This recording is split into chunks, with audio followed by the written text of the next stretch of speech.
Maoni yangu, nadhani mkutano huu ni mkutano muhimu sana kwa sababu unajadili hatima ya nchi yetu. Hatima ya nchi yetu. Kwa hiyo nikikaribishwa kwenye kujadili hatima ya nchi yetu, nadhani ni jambo la kumshukuru Mwenyezi Mungu na waandaaji. Nilipokuwa najiandaa kuja kwa ajili ya kuzungumza hapa, nilipata shida sana kwa sababu mbili. Moja, nilihisi na imekuwa kweli kutakuwa na utajiri wa wazungumzaji mawakili, na imekuwa ni kweli. Kwa kawaida nikiwa najadili uchaguzi huwa na chimbua vifungu kwa vifungu, kifungu kwa kifungu, mtakuwa mashahidi. Leo sitafanya hivyo sababu muda sina, lakini vifungu tayari vimechimbuliwa hapa. Kwa hiyo mimi nimeamua nifanye kazi ambayo huwa naifanya huko ninakopatia mkate wa kila siku. Mimi ni mwalimu na kwa mshangao nafundisha diplomasia. Kwa hivyo nimeona nifanye sehemu ndogo tu yale niliyojiandaa ili muda utoshe, na kwa sababu kwanza watu njaa imeanza kuuma. Nilijiandaa kwa mada inayosema kwa Kiswahili, kama uchaguzi unahitajika ufanyike kama kawaida, basi nini cha kufanya? Yaani mimi nilipewa ule msalaba wa kwamba nitamke kwamba uchaguzi uendelee tu. Hii mada ngumu sana hii, mnajua katika hali ambayo kuna mjadala wote huo.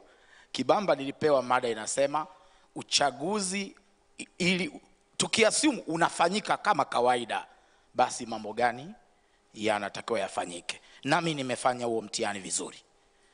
Nimejiandaa, nimesoma sheria, katiba yetu, katiba ya Zanzibar, sheria ya uchaguzi wa rais wa bunge na madiwani, sheria ya INEC, sheria ya tume huru ya taifa ya uchaguzi, na hapo nasisitiza.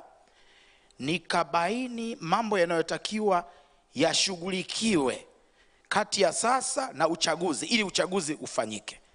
Ni mambo 97. 97 ninayo kompyuta hapa. Sasa 97 nisingeweza kuongea hapa. 97.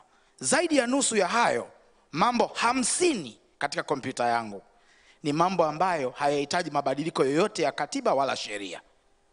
Yaani kwa hali tu tulionayo hii, tunaweza kubadilisha vitu, utaratibu wetu, utamaduni wetu. Kuna utamaduni pia. Kuna watu wana utamaduni ambao haujaandikwa popote, lakini wakuzuia. Sasa mambo 50 yanaweza kurekebishwa bila kurekebisha sheria. Lakini yale mengine yanahitaji uguse katiba au uguse sheria. Sasa nimeona hata hayo mambo 50 mengi mno siwezi kuyazungumzia. Nimeamua nichukue moja tu ndio nitazungumza na nyinyi. Moja tu, lakini hilo moja ningeweza kuzungumza siku nzima. Kwa sababu mtakubaliana na nyinyi na mimi kwamba uchaguzi, mambo yanayolalamikiwa, hata no reform no election, mambo makubwa karibu 90% yanagusa tume huru ya taifa ya uchaguzi. Yaani ule usimamizi, yani ile mambo ya referee, utakuta ndio mengi malalamiko yako hapo. Sasa mimi nina uzoefu kidogo wa kuangalia uchaguzi. Nimezunguka kwa kweli. Nimezunguka. Mwaka huu kama nitakuwa hai na kama uchaguzi utafanyika hapa, nitakuwa nimeangalia uchaguzi wa 41. Kwa hiyo si haba. Ndio nimeona niwashirikishe nini kifanyike kuhusu tume hii, referee. Basi ni nyamaze. Moja, dhana ya uhuru wa tume kama inavyozungumzwa kwenye katiba ibara ya 74 ni dhana inayochezewa. Ipo, imeandikwa vizuri kabisa, lakini interpretation yake inachezewa. Na wachezeaji wa kwanza ni tume wenyewe. Hivi nani amekwambia maana ya uhuru wa tume, independence drafters wa ibara ya 74? Nani alikwambia maana yake tume izibe masikio isisikilize jambo la mtu yeyote? Ndio intention of the drafters kweli? Ndio ilikuwa intention hiyo? Tume haisikilize la mtu. Sasa hivi baadhi ya practice, mimi kwenye uchaguzi nimekuwa observer kwa miaka mingi, lakini nilikuwa mtumishi wa tume. Mimi mnayeniona, nilikuwa msimamizi wa uchaguzi mwaka 95. By far, na tume wananisikia, by far mambo mazuri yaliyofanyika mwaka 95 leo hii yanakiukwa na tume hii. Wala uhitaji kubadilisha sheria, interpretation tu. Niwape mifano miwili kwenye hilo.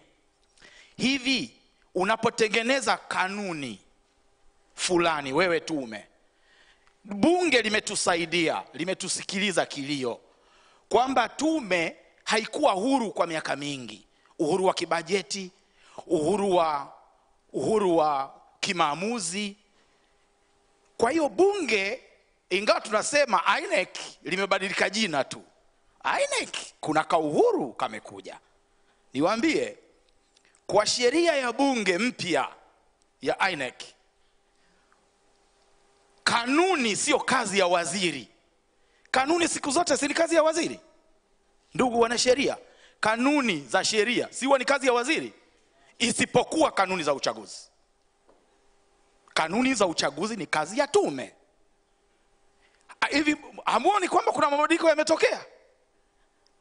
Sasa badala ya kuwa jambo zuri tulilinasua kanuni zisiwe kwa waziri, tuikabidhi tume ili tume iwe tume huru. Sasa tume inatunga bila kushirikisha mtu yoyote. Mnaona shida ilipo hapo? Kwa hiyo wao interpretation ya uhuru wa tume ni kutomsikiliza mtu yoyote. Kanuni za maadili watu wamelalamika, kanuni za uchaguzi wa rais, wa bunge na madiwani watu wamelalamika. Walifloat ile tangazo Disemba katikati, halafu wakasema mwisho wa kupokea maoni tarehe 30 Disemba. Hivi hawa wana nia nzuri hawa? Disemba katikati, halafu wanasema mwisho deadline ni tarehe 30 mwezi Disemba. Watu wako likizo. Mimi nimechimbuka zile kanuni, chimbuka we, soma. Nguruma unakumbuka? Tumepeleka maoni, 0 hawakuchukua kitu chochote. Sasa ulitangaza unataka maoni kwa ajili ya nini? Kuna kanuni tume imeandaa, kanuni za reporting ya mambo ya uchaguzi, waandishi wa habari, tume mbalimbali. Ninasikitika kwamba serikali tulio nayo, badala ya kuchukulia maoni ya wananchi kama mtaji, kama faida, inachukulia maoni ya wananchi kama vurugu. Yani wanaona hiyo arrogance. Haihitaji kubadilisha sheria. Hilo la kwanza. Hoja ya pili. Katika hoja hiyo moja, mimi nitatoa hoja moja tu, yani nazungumzia jambo moja tu, tume. Hoja ya pili, kuna uvunjifu wa katiba ya Tanzania ibara ya 74:14 pale tume unaendelea hivi tulivyotulia. Kuna uvunjifu, ibara ya 74:14 iko hapa. Inasema kwa ukali, itakuwa ni marufuku. Hivi katiba ikisema itakuwa ni marufuku, hicho kitu utafanya? Katiba ya nchi itakuwa ni marufuku kwa watu wanaohusika na uchaguzi kujiunga na chama chochote cha siasa. Sasa tafsiri ya kisheria president inaposema kujiunga, sio kwamba hutaruhusiwa kujiunga ukishakuwa tume. Inakukataza usiwe mwanachama, si ndio maana yake jamani? Ndio tafsiri ya kisheria. Sasa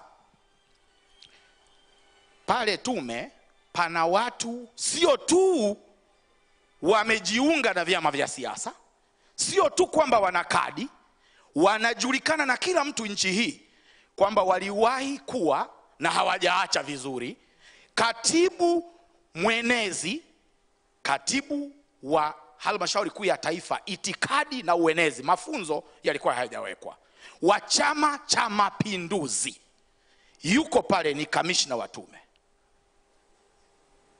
yuko pale ni kamishna wa tume. Sasa alikuwa waziri, alikuwa katibu mwenezi. Huyu ndugu zangu, mnaamini atakuwa ameacha kujiunga na chama cha siasa?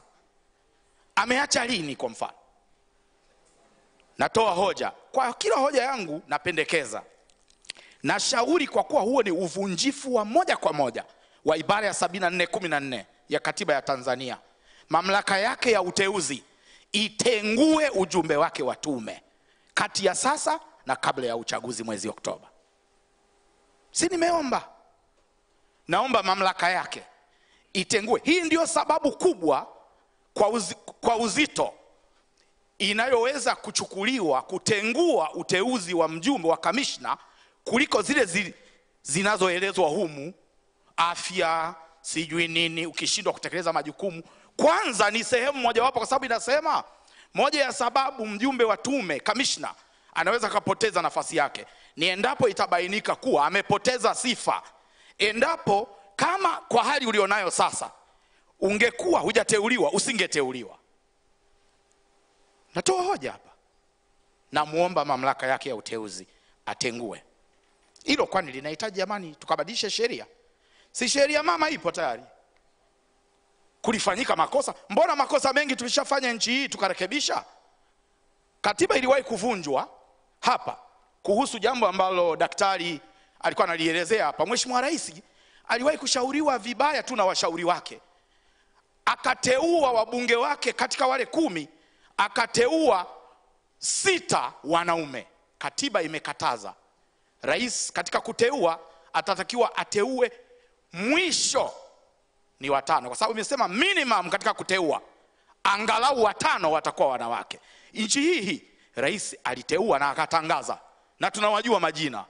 Ilifanyika utaratibu na busara. Ikafanya nini? Busara ilikuwa kali hiyo, sitawaeleza kwa sababu hiyo sio kazi yangu hapa. Ilikuwa kali, ilibidi mtu apate ubalozi. Ili nini? Kupisha ule upepo mbaya. Kwa namna hiyo hiyo napendekeza mjumbe yule ambaye mnamjua, ambaye ana shati la kijani lipo amevaa muda wote, aweze kutenguliwa ili kuondoa hisia kwamba isije ikawa yeye yumo mle na chama chake kwenye tume. Nje ya hapo, tume zingine nilizoziangalia duniani ni za uwakilishi wa vyama.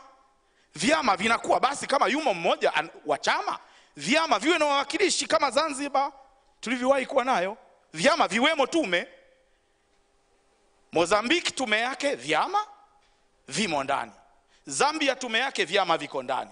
Of course kuna wajumbe wengine. Kwa hiyo hilo nadhani tuamue kuchukua hatua haraka. Hoja ndogo ya 3, na naelekea kumalizia hivyo. Sheria ya INEC, sheria ile ya INEC imekopi cut paste ilivyokuwa inarekebishwa, pamoja na ile sheria ya uchaguzi wa rais, wa bunge na madiwani. Kuhusu tume, muundo wa tume, imekopi kama ndugu yangu alivyosema kutoka kwenye katiba inayopendekezwa. Katiba inayopendekezwa iko hapa, pamoja na nini? Pamoja imekopi pia kutoka kwenye rasimu ya Warioba. Rasimu ya Warioba. Sasa walivyokopi nashangazwa sana. Wamekopi kidogo, wameacha kidogo. Kwa mfano, napendekeza kule sasa wakakopi chote kuhusu tume inavyoundwa. Kwa mfano wanasema hivi kwamba kitu ambacho wamekiacha kule, mtu hataruhusiwa kuteuliwa kuwa kamishna wa tume kama mtu huyo ni diwani, mbunge, waziri. Hiyo ni kwenye katiba inayopendekezwa 217 B. A na B. B yake ndo wameiacha kama ni mtumishi wa umma.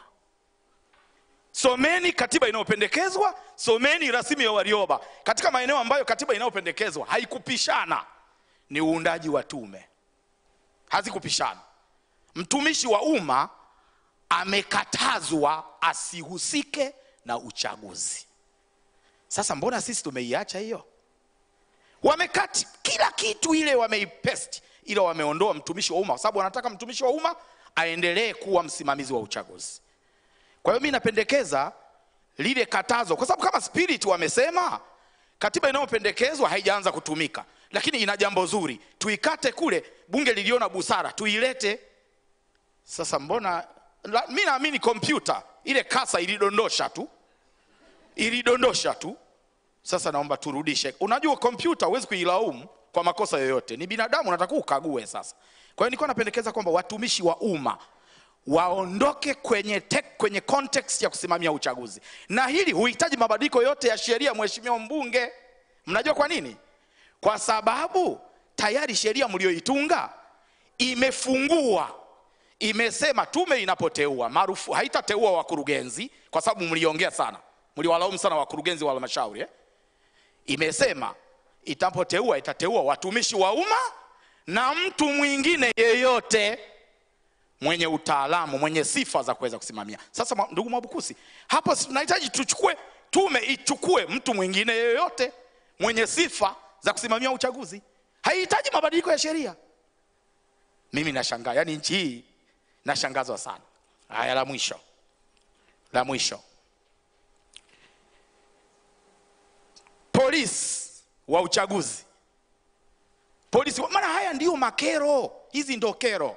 Polisi wa uchaguzi katika nchi 8 katika zile nilizotembelea ikiwemo India, mwaka mmoja kabla ya uchaguzi, tume ya uchaguzi huwa inaliomba polisi, tena kule sio jeshi, inaomba police service idedicate mapolisi kwa idadi ambayo tume inahitaji, idedicate, iwa appoint, wakabidhiwe kwa tume.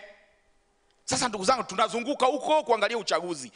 Tusipoleta uzoefu hapa, tunazunguka kufanya nini sasa?